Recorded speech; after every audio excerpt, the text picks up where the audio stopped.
মনন হতে উৎপত্তি যার, মহামায়ায় ক্ষণে ক্ষণে যিনি কোটি ব্রহ্মাণ্ড প্রসবিনী, মনের ইচ্ছায় যিনি সৃষ্টি পালন বিনাশের অধীশ্বরী, সেই মনসা দেবীকে প্রণাম করি।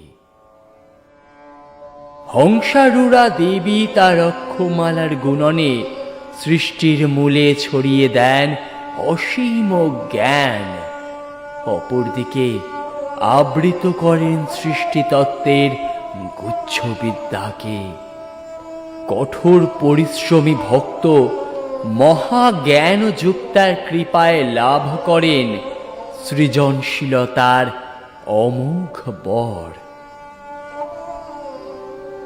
শ্রীদেবী পদ্মার হস্তস্থিত কমল সমৃদ্ধির প্রতীক। তার কৃপা কটাক্ষে সপ্তডিঙা ফিরে আসে, সর্বশান্ত জীব পায় অতুল ঐশ্বর্যের কোষাগার।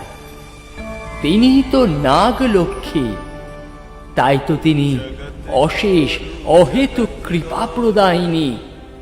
সধবা সাধ্বীকে দেন রাঙা শেখের দীর্ঘায়ু সৌভাগ্য। তিনি জগৎ গৌরী, জগতের সুন্দর হতে সুন্দরতম সৌন্দর্য তারই প্রকাশ। তিনি এক ও আদিম, তবু ভক্তের মনের ভ্রান্তি মোচনে একই রথে অধিষ্ঠান করেন দুর্গা তথা নাগ দুর্গা রূপে।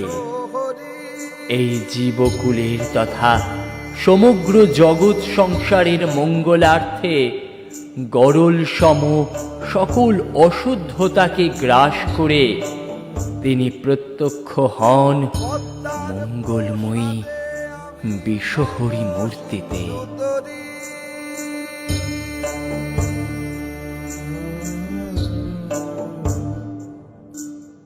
যেই জন ভগবতী সেই বিশ্বহরি,